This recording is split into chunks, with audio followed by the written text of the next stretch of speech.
साजिद और रेहान सवेरे सवेरे अपनी बड़ी बहन तबस्सुम के घर पहुँचे और दरवाजा खटखटाया। तबस्सुम ने दरवाजा खोला। सामने साजिद और रेहान खड़े थे। बोली, क्या बात है भाई, आज सुबह सुबह कैसे तशरीफ लाना हुआ? साजिद बोला, बहुत बड़ी मुसीबत हो गई है। तबस्सुम ने पूछा, क्या हुआ अब? साजिद ने कहा, मैंने तुम्हें पहले ही बताया था कि पापा खुद के निकाह की बात चला रहे हैं। तब तुमने कहा ऐसा कुछ नहीं होगा, यूं ही बातें कर रहे पापा तो। अब लो, वही बात हो गई जिसका डर था। तबस्सुम के चेहरे पर चिंता के बादल छाए। बोली, कहना क्या चाहते हो, क्या हो गया? रेहान बोला, भाईजान कह रहे हैं कि पापा ने अपना रिश्ता खुद ही पक्का कर लिया है और कल रात निकाह भी कर लिया। तबस्सुम के पैरों तले जमीन खिसक गई और बोली, हाय अल्लाह, ये क्या कर दिया पापा ने?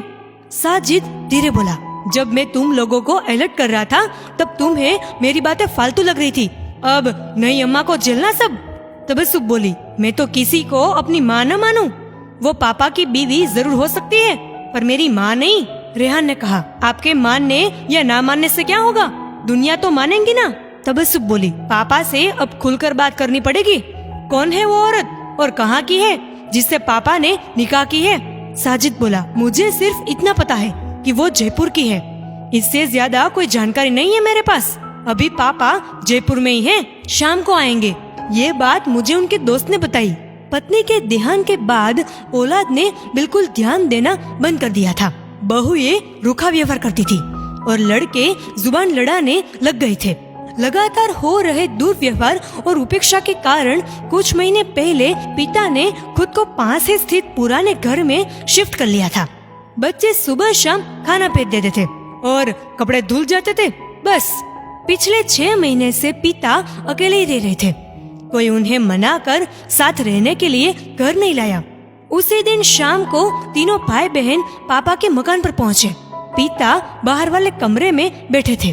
15-16 साल की 2 लड़कियां अंदर की तरफ टहल रही थी और एक चमकीले नगीनों वाला सलवार सूट पहने महिला अंदर बैठी थी। तबस्सुम ने महिला और उन दोनों बच्चियों को घूरकर देखा, फिर सीधे पिता के मुखातिब हुई। ये क्या हरकत है पापा?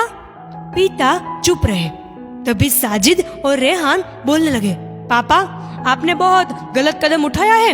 हमसे एक बार बात तो करते कम से कम। हम क्या आपके दुश्मन हैं? आपके इस एक स्टेप से समाज में हमारी नाक कट गई है। लोगों को पता चलेगा तो ना जाने क्या क्या सोचेंगे। अभी अम्मी का इंतकाल हुए 3 साल भी नहीं हुए हैं और इस उम्र में ऐसी छिछोरी हरकत आपने कर डाली। उम्र भर जितनी भी इज्जत कमाई है सब मिट्टी में मिल गई। हमारा नहीं तो अपनी उम्र का तो लिहाज करते।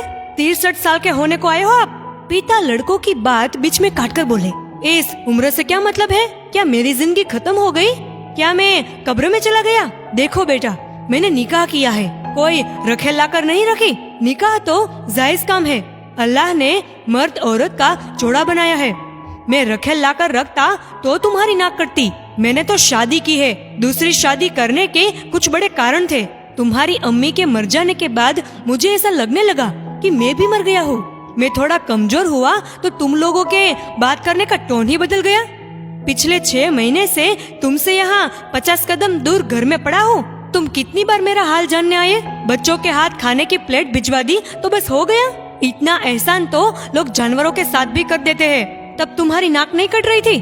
कई बार मन किया कि तुम्हारे यहाँ से आई थाली बाहर फेंक दूं। फिर सोचा इस घर में किसी दिन मैं मर भी गया ना तो लोगों को 3-4 दिन तक पता नहीं चलेगा कि यहाँ किसी बुड्ढे की लाश पड़ी है।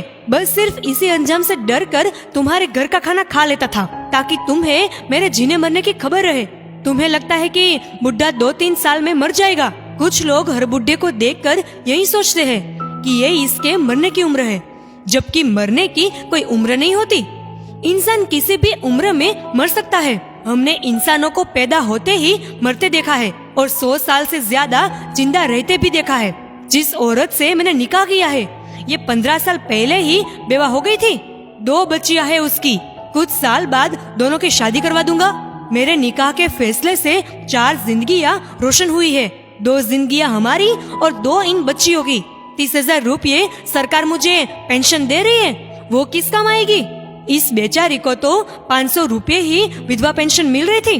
अब दुनिया क्या कहेगी, लोग क्या सोचेंगे मुझे नहीं पता। लोग जाए बाढ़ में, और तुम भी लोगों के साथ हो तो तुम भी जा सकते हो। मैं हर इंसान से यही कहूँगा कि जिंदगी जहाँ से खत्म होती है वहीं से वापस शुरू करो, चाहे मर्द हो या औरत। जरूरत पड़े तो दूसरी शादी करके जीना शुरू करो। तीनों भाई बहन मुंह लटकाए काफी देर तक बैठे रहे। फिर तबस्सुम ने दोनों बच्चियों को बुलाया और गले लगा लिया।